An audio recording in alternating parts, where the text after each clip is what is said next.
Good afternoon, everyone, and thank you for joining our webinar, Farm to School Case Studies for Nebraska Food Service Staff. Today we'll be hearing from 3 food service managers who serve in different rural communities across Nebraska. Each of these food service managers tell a different story, but all have fruitfully pursued farm to school activities. These activities vary, but include direct purchases from local produce growers, incorporating local donated beef onto the school lunch tray, welcoming school-grown vegetables into the kitchen, working with students to process local foods or work in a garden, and taking opportunities to teach about fresh and local foods along the way.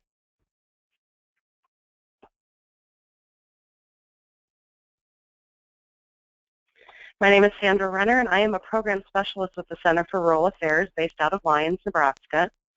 Joining me today is Sarah Smith, Farm to School Lead in Nebraska with the Center for Rural Affairs, and the organizer of this series of webinars. We'll share information on 2 more upcoming webinars at the end of this presentation, and you can find information as well on the webinars at our website, cfra.org/F2S, as in Farm to School. This webinar is being recorded and will be available on our website and on our YouTube channel with the Center for Rural Affairs.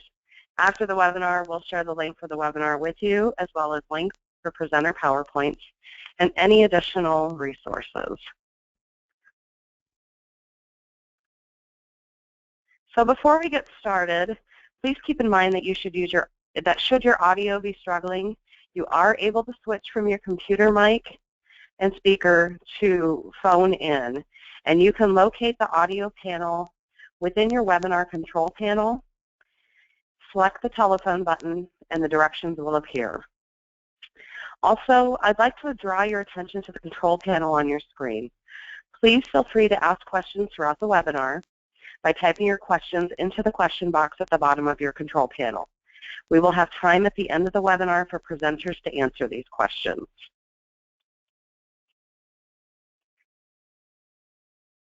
Okay, now that housekeeping is out of the way, we're ready to begin our presentation.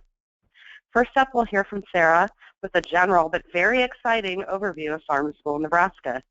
Then we'll hear from Janice Reynolds, Food Service Manager from Litchfield Public Schools. Janice will share with us the Litchfield story, including how a small district with limited staff and equipment handle a significant amount of fresh produce from their community and school greenhouse and gardens. Next, Susan Dishman, Food Service Supervisor at Thayer Central Community School in Hebron, will tell us a bit about her experience buying produce directly from a local farmer, and she'll also share with us how her community has embraced Farm to School with the Titan Beef Boosters donation program. And last, we'll hear from Judy Stewart, Hemingford Public Schools retired school nurse and recent food service director. Judy transitioned their school kitchen from primarily processed foods going out on school trays to being entirely cooked from scratch, incorporating local produce and beef where possible. All right, without further ado, take it away, Sarah.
Okay, it sounds like we're not able to get Sarah on the audio right now, so I'll go ahead and move forward. So thank you everyone for joining today.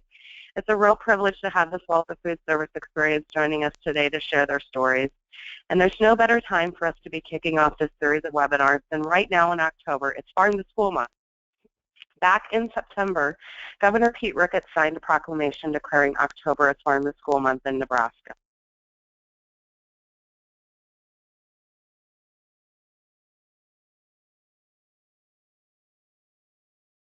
It's also National Farm to School Month, and states across the nation are celebrating.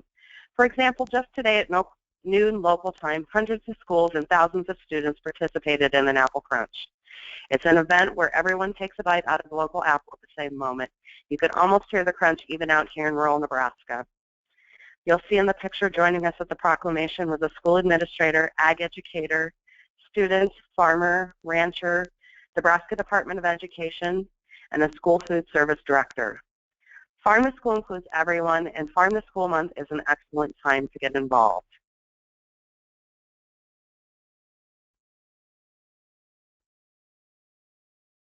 On October 13th, Congressman Fortenberry visited Norris Public Schools to celebrate their Farm to School efforts. Our Nebraska Representative Fortenberry is co-leading efforts in Congress to pass the Farm to School Act within the Child Nutrition Act reauthorization, CNR, that strengthens farm to school across the country. The deadline for Congress to reauthorize CNR is now. The previous CNR, known as the Healthy Hunger-Free Kids Act of 2010, expired on September 30th, and Congress has yet to pass a new version of this bill. We want to make sure legislators know that farm to school is a common sense approach to child nutrition that empowers kids and their families to make informed food choices while strengthening the local economy and contributing to vibrant communities. So how can you help? Head to our website to sign on and endorse the Farm to School Act and share your story. Post a photo of your school garden or orchard or greenhouse, farm fields, or students at lunch on Facebook, Twitter, or Instagram, and use the hashtags that you see in the orange bar. Hashtag more F2S and CNR, and hashtag farm to school. And another exciting thing, but especially important for this webinar intended for food service professionals, USDA just this week announced that early results from their second farm to school census are in. What have these results found? That $598 million can buy you a lot of local food.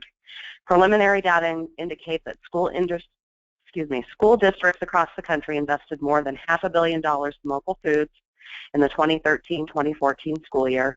That represents an increase of $212 million, or 55%, over final results from the last census conducted 2 years ago. Preliminary numbers also show that thanks to the hard work and dedication of school food service directors, teachers, farmers, fishermen, and ranchers, more than 42,000 schools are involved in farm-to-school activities.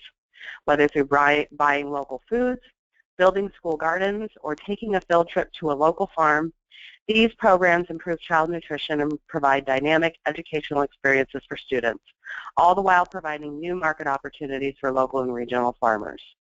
And most importantly, 56% of Nebraska schools responded, but USDA is accepting submissions of new data and encouraging districts to correct existing records as necessary through November 20th, 2015.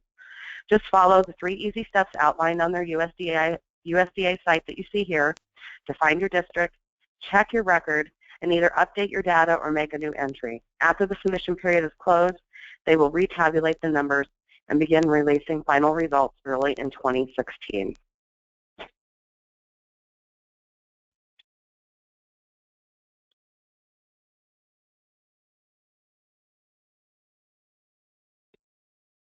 The census provides all of us with information on how and where farm to school is working and where efforts could be improved, but the value of farm to school is definitely evident with these early numbers.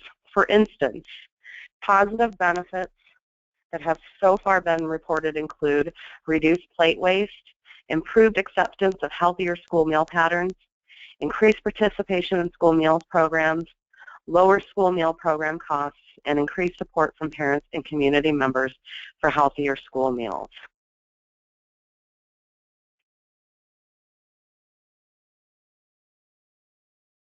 And one way we celebrate and promote these benefits is on social media with these great hashtags. At the end of the presentation, we'll share with you the Nebraska Farm to School social media site handles, but make a note of how you can promote your district efforts with these hashtags. This is also a fun way to engage the students.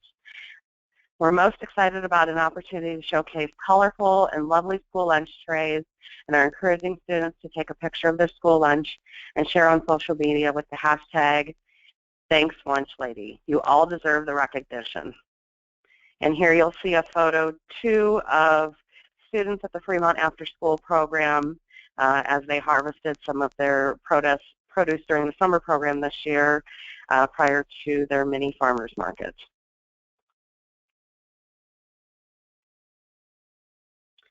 The National Farm to School Network states that Farm to School enriches the connections communities have with fresh, healthy food and local food producers by changing food purchasing and education practices at schools and preschools.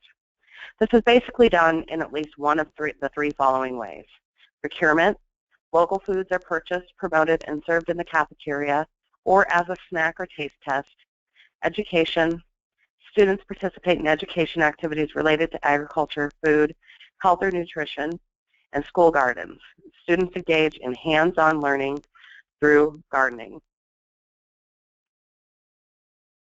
This next slide shows what types of products students can be exposed to or that are most popular across the tray: vegetables, fruit, eggs, beans, grains, and flours, dairy, meat, poultry, and fish.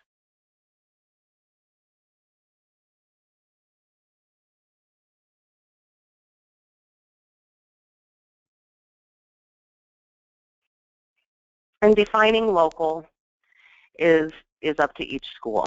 A district's definition of local may change depending on the season, the product, any special events they might be trying to procure for. So you define and take control as to what your school or school district determines as local, whether it's within a radius of a certain amount of miles, within a county, within a state, or within a region.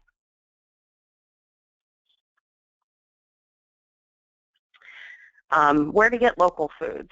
On our website, we do have at cfra.org/F2S, you can click on Find a Nebraska Farmer. But here are some ideas of where else to get local foods: direct from food producers, your distributor, farmers markets, local grocers, food processors, school gardens, greenhouses, and orchards, any co-ops or food hubs. You can also network within your other food service folks in your area about what they purchase locally and collaborate.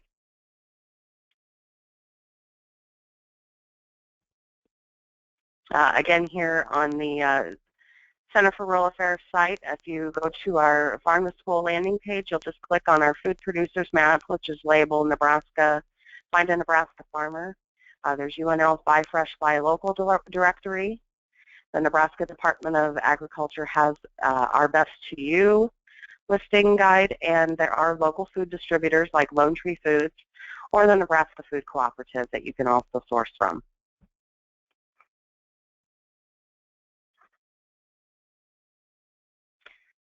Some additional resources is our Farm to School guide. The USDA Farm to School has a pretty comprehensive site.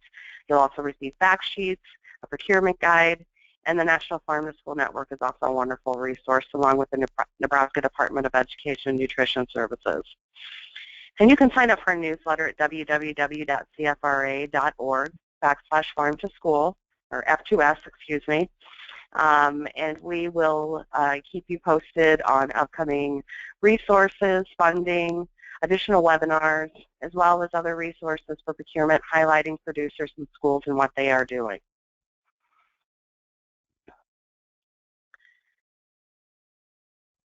And this is a lovely photo of the Fremont kids creating some lettuce wraps. And they actually did procure the lettuce in the winter months through the Nebraska Food Co-op as well, and did a hands-on activity where they created their after-school snack. At this time, I'd like to hand it over to Janice Reynolds, Food Service Director at Litchfield Public Schools.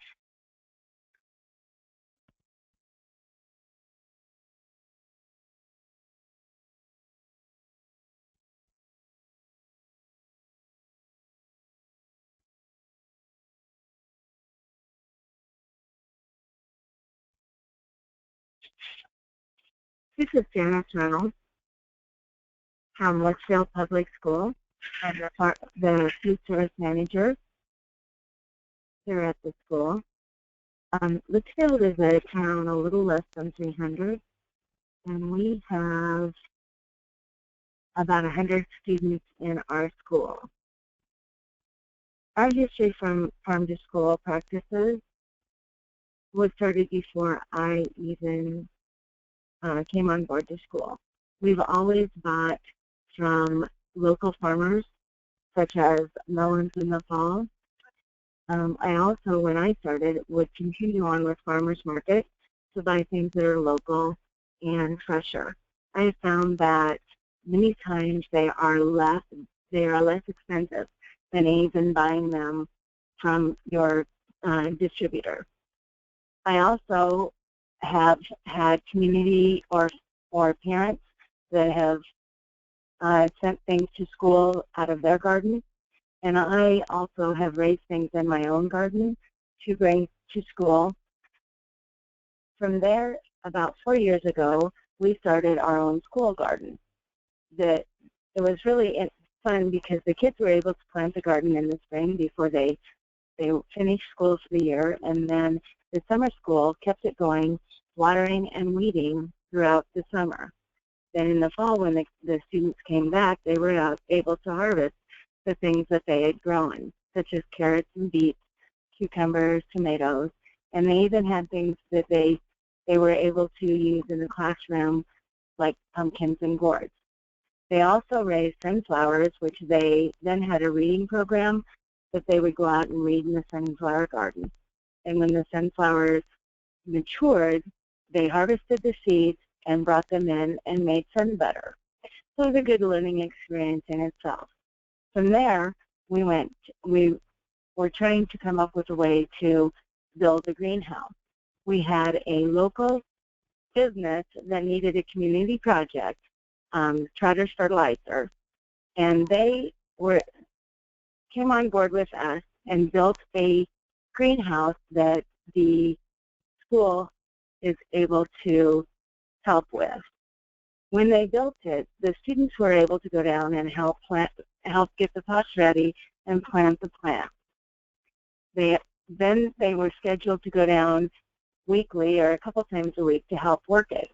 They helped plant, weed, transplant, harvest, water, and transplant the produce. While they were down there, Gary, the manager of the greenhouse, also gave them lessons on plants and how they grow, pollination, and things like that. Once they had transported them up to school, I was able to utilize the younger kids to help us to work up the produce. We have them doing things such as snapping the green beans for us when they bring up too many that we have time to deal with. The teachers have also been able to incorporate the greenhouse into the classroom lessons by using programs such as the ones that Team Nutrition offers. They have a Grow It, Try It, Like It, which is a program for the younger kids. The Great Garden Detective is the 3rd and 4th grade level, and then And Again is the 5th and 6th grade level. These lessons are very, very well thought out and developed. They have teacher's guides, worksheets, and even parent handouts. The teachers have really appreciated having this to help with their nutrition education that they're required for the year. We have really, as the lunchroom, have really benefited because we have lots of produce that we have received from the greenhouse. We have gotten things like kohlrabi, romaine, dip, kale, Swiss chard, cucumbers, green beans, carrots, bok choy, radishes, onions, peppers, potatoes, tomatoes, sweet potatoes, squash, cantaloupe, and watermelon. We plan our meals and with the fruits and vegetables that we get from the greenhouse. what we get for the week, then we are able to determine how we want to implement them into our menu and put them on the fruit and vegetable bar. We try to highlight what we get from the greenhouse so that the kids know. We have a whiteboard that we list all the things that we have from the greenhouse so they know what to look for. Then we also process the produce differently that we get from the greenhouse, such as cucumbers. We will cut them in spears and put them on the relish trays versus we would just slice them or do cream cucumbers if we had bought them off the truck. We also cook things differently that we get from the greenhouse. We have, like, our green beans are fresh, so we are able to roast them in the oven with a little olive oil and garlic and salt. Or we have done even soy sauce and olive oil to give them a different taste. We also have some items that we only use when we get them from the greenhouse, such as kohlrabi, bok choy, and Swiss chard.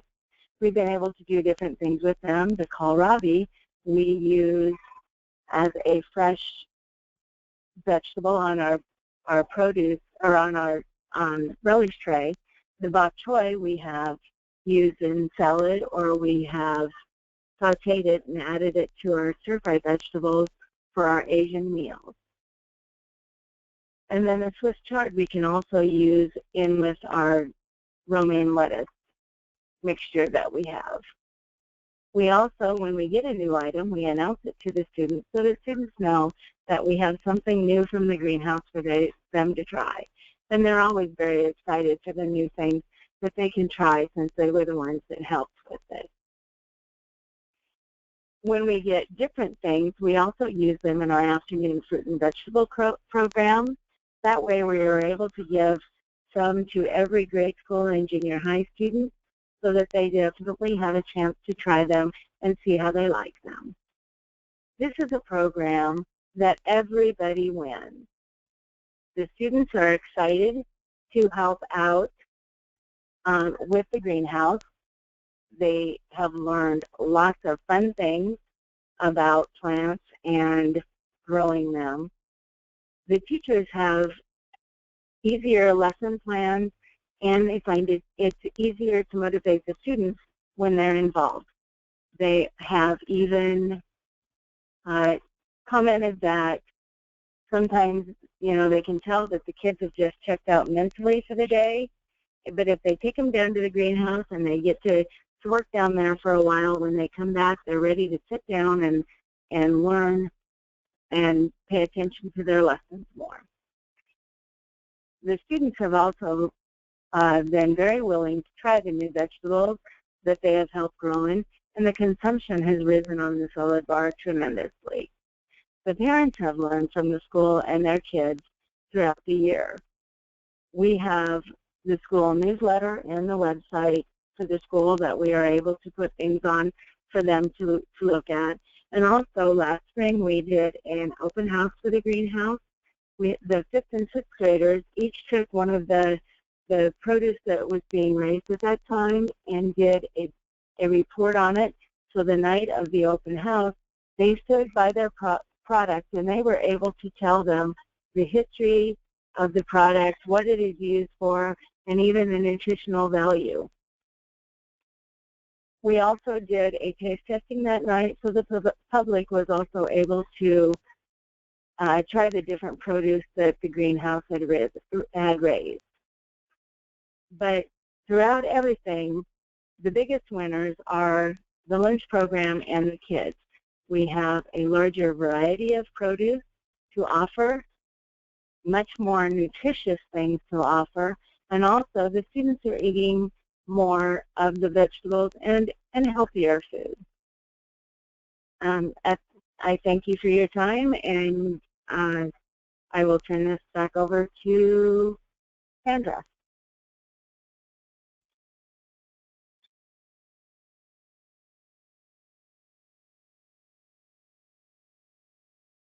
Thank you, Janice. Next up is Susan Dishman from Thayer Central Community Schools. presenting on their school. And Susan, I'll hand it over to you now.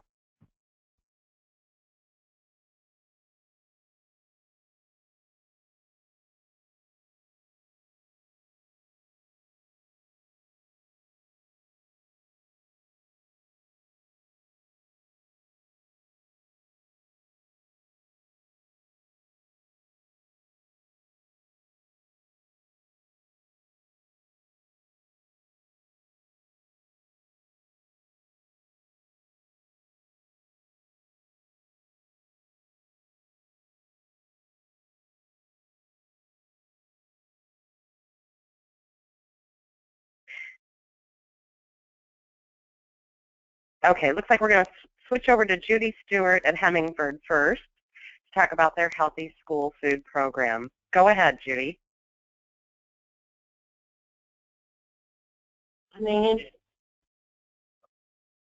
Thanks everyone for listening in today. I am a retired school nurse, and last year at the end of my, about the beginning of my last year, the superintendent put me in charge of the Healthy School Food School Program, and I'm just going to visit with you a little bit today about what happened during that time. So the first thing we did was to set up the goals of our food service program, and the first goal was to cook recipes from scratch that contain fewer additives and preservatives, to reduce the amount of sodium and fat in the food served, to increase the amount of protein and fiber, to increase the amounts of fruits and vegetables that students eat daily, to use locally produced products to feed our students, to provide an environment that is enjoyable and comfortable for our students to eat breakfast and lunch, and to provide nutrition education in an effort to prepare our students to be lifelong healthy eaters. So how did this happen? What is the history of the program? I was the 8th grade health teacher the year before. That was in the 2013-14 school year. And the 8th graders expressed concerns to me about their school lunches. They did not like what they were eating. And I took those concerns to our superintendent, Casper Ningen. He embraced the chance to change what we were serving our kids to eat, and asked the 8th graders to develop a school-wide survey to determine the level of satisfaction with the school food. And we did give that to 3rd graders and all 3rd to 12th, and then all the food, the staff at the school. And when we compiled the data, it showed there was overwhelming evidence that they all wanted more fresh fruits and vegetables and what they called real food, also known as cooked from scratch recipes. So at the end of the school year, we had a meeting with the school food service staff to determine a plan to change our food program. I was named then as the Healthy School Food Service Coordinator to act as a liaison to facilitate the process. We did a cafeteria audit to determine some equipment needs we might need. And then we did have some staff changes. We had 4 staff members. We served about 400 lunches a day and 110 breakfasts a day. We have about 350 students in a pre through grade 12 district. So those 4 people, we worked with them to try to get the plan made to change the program. Unfortunately, 3 of them decided that they did not want to continue on with the process, and so then we had to hire some new staff. So the necessary equipment, what you're looking at here, is stove that we cooked on. This is a Army Air Base stove from Alliance, Nebraska. It was brought to the school in 1944. And as you can see, it looks old, and it was old, and it didn't work. 2 of the 6 burners worked. Neither oven worked, and they didn't use the griddle. So that was our first purchase that we had to make. We purchased a 10-burner Vulcan stove. Cost us about $3,000, and that was part of the success in our Cook from Scratch program, was having a stove that worked. The next thing we did was we bought 2 refrigerated salad bars. Our superintendent is very, very aware of how things present themselves, and he's really made some beautiful changes to just the school itself. But he wanted something that looked nice and would be appealing to the presentation of the fruits and vegetables. So this is what we decided. We bought 2 of them, and they were $4,000. 2 of them cost $4,000. And there's a picture of our salad bar. This was typical picture through October, and the watermelon that you see on the end was a hit every single day. We had a food service provider out of Denver, Colorado that owned a fruit and vegetable company, and so they got a Rocky Ford produce for us, and those are Rocky Ford watermelons from Colorado Western Slope, and fabulously delicious. And when they stopped being in season, the kids were all complaining. So we really, really had great success with the fruits and vegetables on our salad bar. The other thing that we had already was our steam kettle, and I learned a lot about the equipment in the kitchen with my new role. The cafeteria ladies taught me so much about what was necessary to do this, and this is a big part of cooking from scratch, having this particular piece of equipment to be able to do that. And you can see the corn that we cooked, and I'll talk about that later on in the presentation. So other equipment that we needed to buy another refrigerator for our fruits and vegetables. We had one, but we bought another one, and that cost about $1,500. And we did have 2 convection ovens, and they work fine, and they're a big part of the cooking from scratch. And then we are blessed with 2 walk-in freezers, and we already had those. So we had plenty of place to store what we needed to cook the food. So I started to look on the internet to try to get some help as to how we were going to be able to get recipes and cook from scratch. So what we're going to do today is we're going to go to this website, the National Food Service Management Institute. And I encourage all of you to go to this website and snoop around. It's got fabulous information, and they update it frequently. And if you go to school nutrition programs and then go over in the sidebar here to USDA recipes for schools, and this is the key to our success right here. The USDA has compiled these recipes for food service directors to be able to cook all meals from scratch. And they list it alphabetically by recipe name, or they also have a numerical order. They've been standardized and edited for consistency and to comply with the child nutrition standards. So what we're going to do today is go to the alphabetical recipe by name, and we are going to look at scalloped potatoes. And I picked this one because we buy local potatoes with from our local Thompson potatoes, and we've decided to make these, and they were fabulous. And there's your recipe. And if you look, there's the amounts needed for 50 servings and the amounts needed for 100 servings. And we usually made about 400 servings per day. And you can see over here all the ingredients that you need, and then of course the amounts, and here's the directions on how you make them. Down here on the second page, it does give you some marketing guides, so things you need to know to have on hand to make this recipe. And then it also tells you your yields and volume.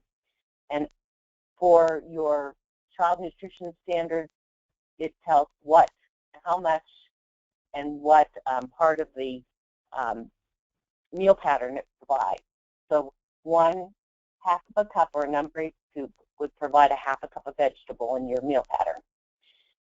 And for me, this was the most important, was the nutrients per serving. And they all are watching the sodium, the fat content. If I had a child in school, I would want to be able to look and see what they were eating and what was in that particular food. So parents can access this very easily. We would put this on the menu as well as the other menu, which has the recipes by numerical order. We would put the number. So if we go to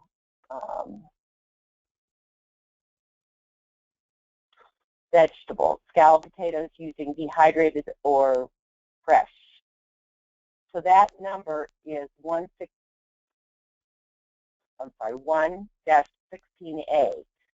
And that's what we would put on our menu. And then the parents understood that they could go to that and look at the nutrition that was going to be in that food that was being served that day.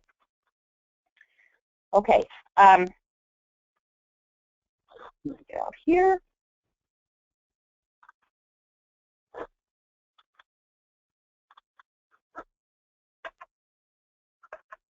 Okay, so we bought the potatoes from Thompson Farms. They were freshly harvested, and they were red potatoes. We didn't have roughness being harvested at that time, so we used the reds. And we did go ahead and leave the skins on. We sliced the potatoes with our KitchenAid mixer, which was one of the other things I forgot to mention. We bought with their food processor attachment. It's fabulous. You can directly slice into a big pan. It's a down drop rather than a food processor that has a container that you have to keep dumping. So check that out, the KitchenAid mixer with their food processor attachment. Put the potatoes in the pans as they were instructed in the recipe. And there's all of our steam table pans getting ready. And here is the sauce that we made on the stove. And that is the final product. And it was a big hit with the kids. They just loved them. And I also put another recipe, which you can find on that same National Food Service Management Institute recipe website. This is oven-baked potatoes. Also, we use the locally sourced potatoes from Thompson Farms. The next thing we did was we decided to get corn, and as you all know, the time for sweet corn around here is very limited. So a young man at school was trying to raise the money to go on a Washington, D.C. World Stride trip. So I bought the corn from him, partnered with the student council to shuck the corn for us, and they had a blast doing that. And if you'll notice right here, he was a star football player, and he just could not help but take a little bite because it was so delicious looking. And then we cooked it in our steam kettle and served it in our lunch line. And the meal that day was a ham sub sandwich, ham and cheese. There's another picture. And there is our little ones eating the yummy corn on the cob. And it was a big hit, and they loved it. And the other thing we did was worked with the student council to use the cafeteria and them as a part of celebrating their homecoming. And the kids actually worked in the kitchen with the food service staff, preparing the food and serving the food. They served the food that day. And I gave a much needed break to my food service staff workers, and the kids found out how much work is involved in cooking food, and they really appreciated the food that they were served. So we did the Hawaiian luau theme and for the salad bar that day. We decorated it all up, and the kids really, really loved it. And then finally, I'm not going to talk too much about the beef donation program because I know that there's another presenter, but we did start a beef donation program. We had a local processor in Bridgeport, which is about 60 miles from Hemingport. We found that we could have a beef processed by him and within the compliance of the USDA. And so we had 2 beef donated before I retired in May. And what happened was one of our school board members is a local rancher, and he has taken on the responsibility of keeping this beef donation program going. And he actually offers to transport the cattle to Bridgeport to be processed. He worked with the county fair when the kids sold their beef at auction. He worked with people to be able to go ahead and donate that beef to the school to feed the children. So we did have a kickoff event for the entire community the day that we served the hamburgers, and it was well attended by lots of ranchers, and they could find out more about what was involved with the program. Judy, this is Sandra. We really hate to do this to you, but we do have to give you about a 30-second warning here. Thank you. Okay, that's right. I'm about done. So there's roast beef, mashed potatoes, and gravy, and I'm done. Thanks, everybody. Thank you, Judy. And last but not least, we have Susan Dishman from Thayer Central Schools. And we'll go ahead and hand it over and have her present at this time, if you're ready, Susan.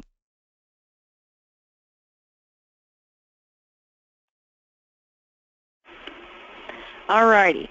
I am Susan Dishman. I'm with Thayer Central Schools in Hebron, showing a little demographics for our school. Our big thing right now that is our Thayer Central Beef Program. We call it the Titan Beef Boosters, which was started, why am I not going? Which one of our local farmers, or our producers, decided that if we could try, he started within the community and went for donations. And for some reason my screen is not moving here. Give me just a second.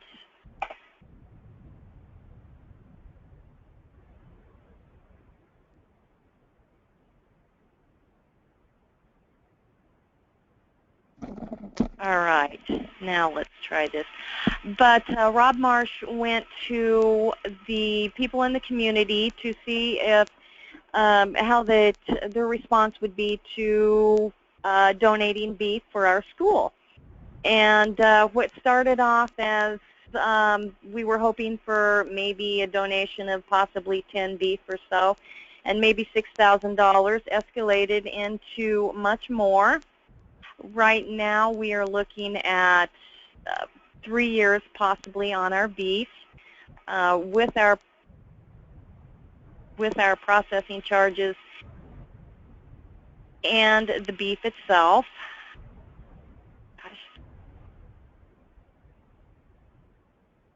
Oh no. And within our program, I'm having a little problems with my PowerPoint, so Sarah, if you can hear me, I've kind of lost that. But I'll talk to you a little bit about our what we're doing with the beef when we were looking as to going local with that.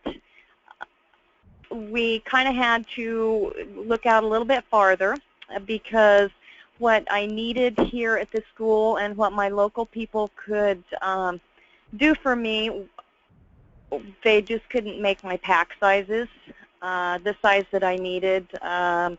We had cows that were over 30 months, and they wouldn't take them. So what we ended up doing was we went to O'Neill Packing out of Omaha, and then with Del Ghoul out of Lincoln. They were able to give me all of the things that I needed. Some of the problems that we came across with that was storage, because I have a very small freezer, and so our local grocery store owner was able to donate freezer space for us, And so at that point, when I do need beef, then I just call up the grocery store and he brings it to me.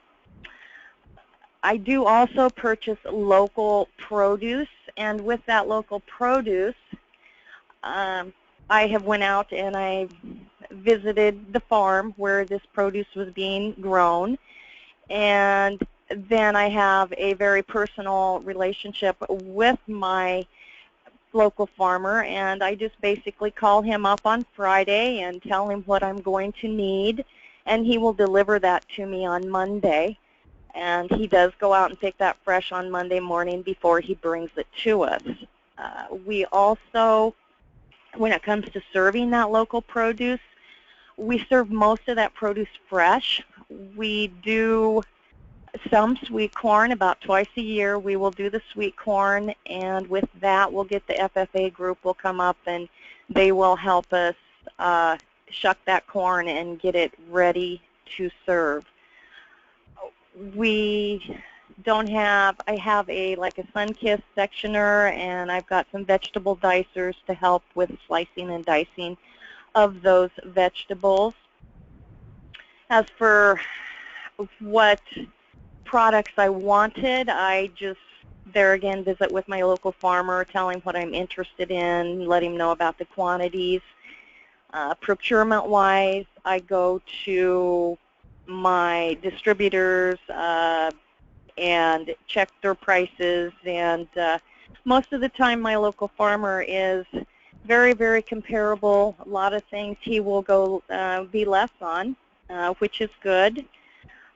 This has really been good for our students.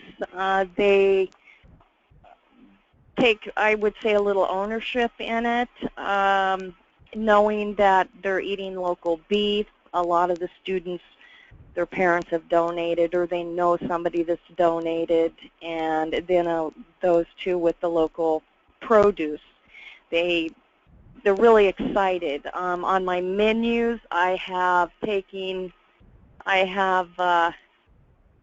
marked our menus as to what days our Titan beef is being served, and we notice increased participation on those days with both students and staff.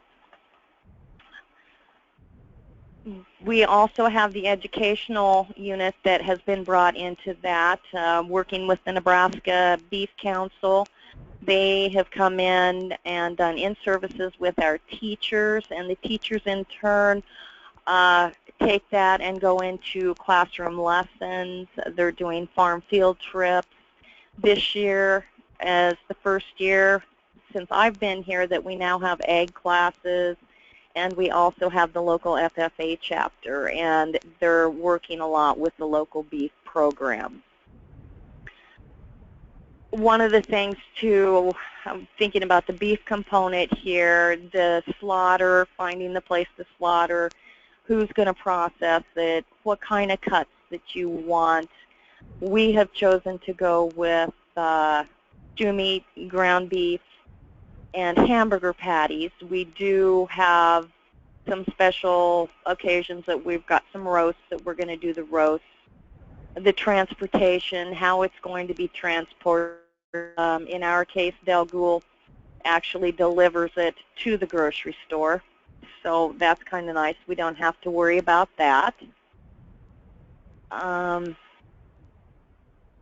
Some of the benefits, of the locally grown beef and produce, we get great quality, great flavor.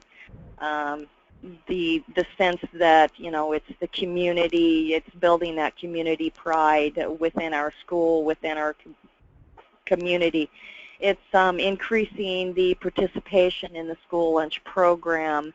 The educational components are great within the elementary school.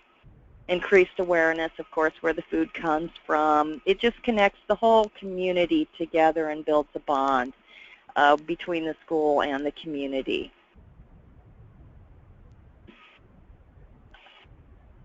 Some items for consideration here. The volume when it comes to purchasing local produce. making sure that my supplier can bring me as much as I need. Menuing, I don't do a lot of menuing with the fresh vegetables. I shouldn't say that, they're on my bar. Most of them are served fresh. The cost on the produce, which has been my local farmer has been very comparable, as I said before, with everybody else. Equipment is a really big thing for my beef right now. We're looking to buy another oven. We're purchasing a barbecue grill, a commercial grill to grill those hamburgers. Right now we have the local beef producers coming in and grilling our hamburgers on Hamburger Day. Of course, staffing and prep time, I have noticed the increased production with that fresh beef has definitely increased, and working around preparing that. But we're working on it, and it can be done. Here's some pictures of our Titan Beef Boosters program banners that we have within our gym, in the cafeteria. These were some pictures of our kickoff on our Titan Beef Day, which we did on on August 26th, I believe was the day, and had quite an event, invited the community and a lot of other people. You will see my menu, very small, where you can, the beef days are highlighted. This was the guys grilling and the salad bar and the kids eating their hamburgers that day. I think that, and that's about all I have. If you have any questions for me, I'll be glad to answer them. Thank you.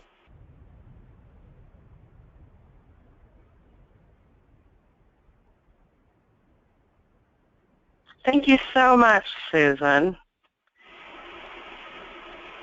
And it looks like we do have a few minutes here where we could answer some questions. And if there's any questions, go ahead and type them into the question section. And I'd be glad to get the question to any of our panelists, or if you had any general questions, we could take those now.